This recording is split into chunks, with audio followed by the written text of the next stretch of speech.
I'm using Ubuntu 10.04. We assume that you already have an idea about the Linux operating system and have some basic idea about commands. If you're interested, it is available through another spoken tutorial on the following website. Also note that Linux is case sensitive. All the commands used in this tutorial are in lowercase unless otherwise mentioned. Most of the work that we do in Linux is through a terminal. When we have to execute a command, we generally type through the keyboard. Say we have to find the date and time. We simply type through the keyboard date and press enter. So we normally give input through the keyboard. Similarly, we see that the output of our command is also displayed at the terminal window. Also say some error occurs while we are executing some command. For example, we type cat space AAA and press enter. Now, no such file by the name AAA exists, so there is an error displayed saying so. Now this error also comes on the terminal window, hence we see error reporting is also at the terminal. Now inputting, outputting and error reporting are the three special actions related to commands. Before learning about redirection, we should know about two important concepts, that of stream and file descriptor. A Linux shell like bash receives input and sends output as sequences or streams of characters. Each character is independent of the one before it and the one after it. Streams are accessed using file I/O techniques. It does not matter whether or not the actual stream of characters comes from or goes to a file, a keyboard, a window, etc. In Linux, every opened file of a process is associated with an integer number. These numeric values are known as file descriptors.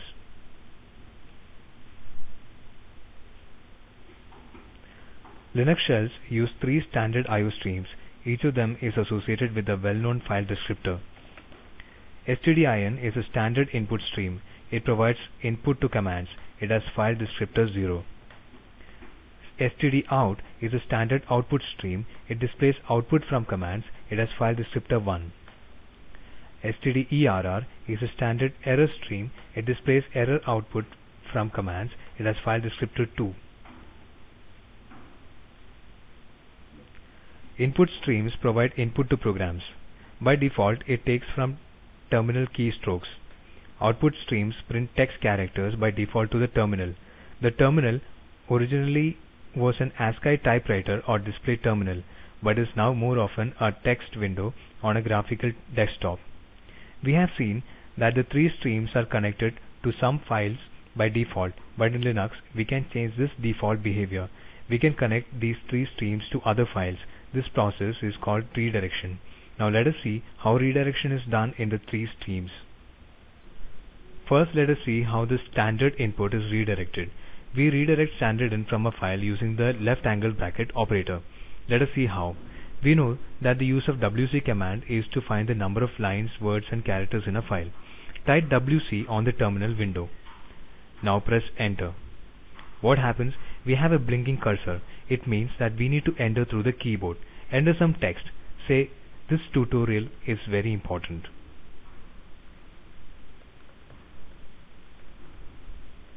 Now press enter.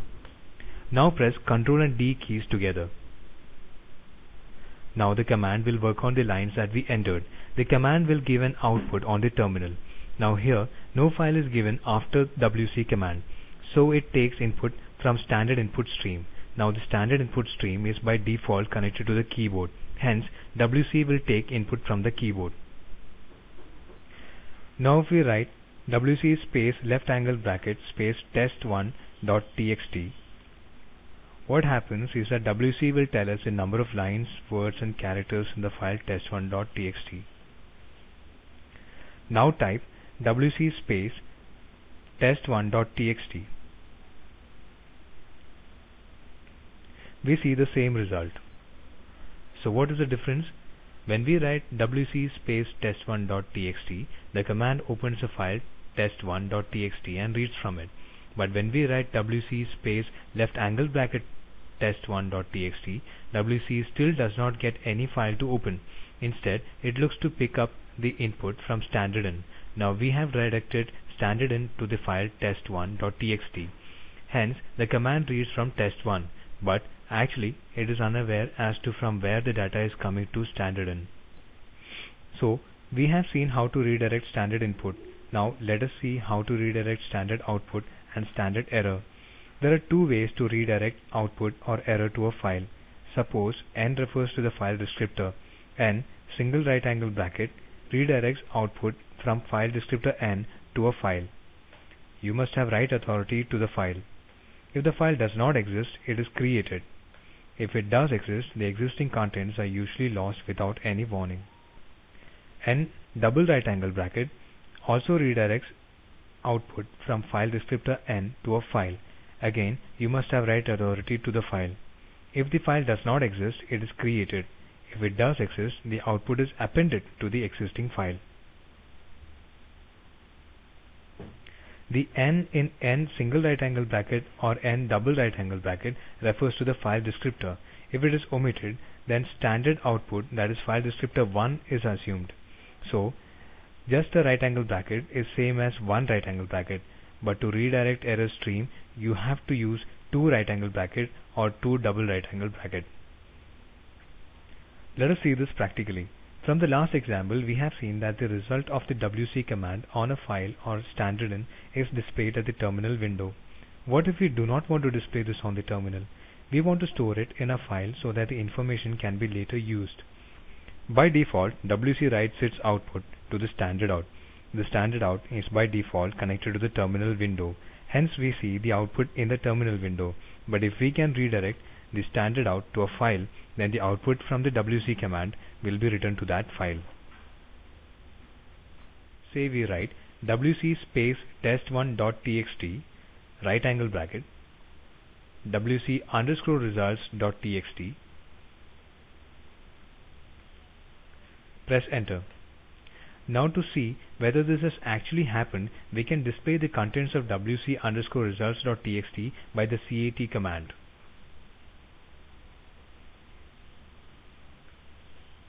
Yes, it has. Suppose we have another file test2 in the same directory. Now we again execute the command with test2 file. We type wc space test2.txt right angle bracket wc underscore results.txt. So the contents of the file wc underscore results would be overwritten. Let's see this.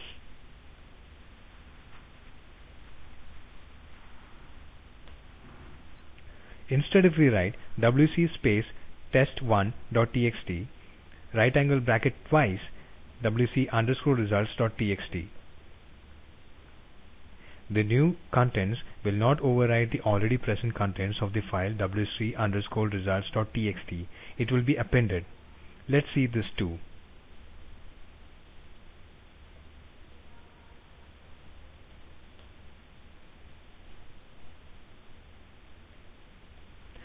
Redirecting the standard error is done similarly. Only difference is that in this case we need to mention the file descriptor number of standard error before the right angle bracket or double right angle bracket sign. Like we know that there exists no file by the name AAA, write the following: wc space AAA. The shell will give the error, no such file or directory. Now say we don't want error messages on screen, they can be redirected to some other file. For this, we may give the command wc space AAA space 2 right angle bracket errorlog.txt. Now the error will not show on the terminal, rather it will be written in the file errorlog.txt. We can see this by the command cat space errorlog.txt. Now suppose that I make some other error by running the command cat space bbb space 2 right angle bracket errorlog.txt. The previous error would be overwritten and the new error will show. See cat space errorlog.txt. But what if we want to list all errors? Simple. We would run the command wc space AAA space 2 right angle bracket twice errorlog.txt. We'll check this using the cat command.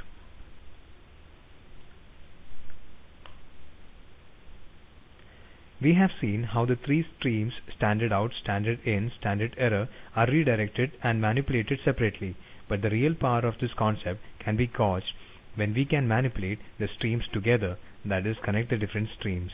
This process is called pipelining. Pipes are used to create chains of command.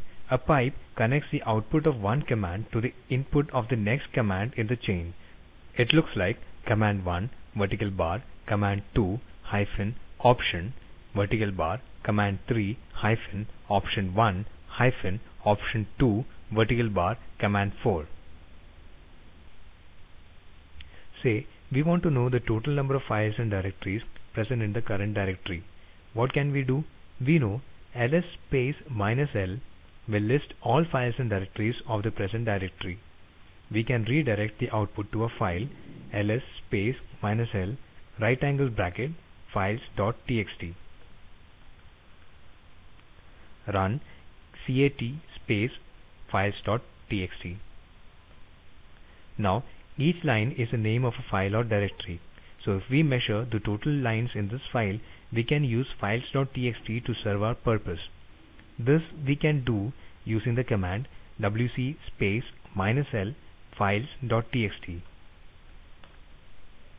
Though this serves our purpose, there are a few problems. First, we need an intermediate file, here files.txt.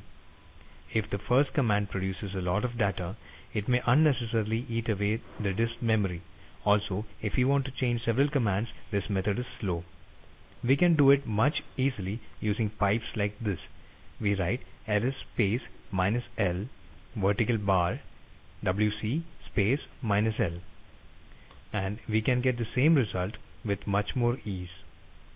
The output from the ls command goes as input for the wc command. We can add even longer chains of command using pipes.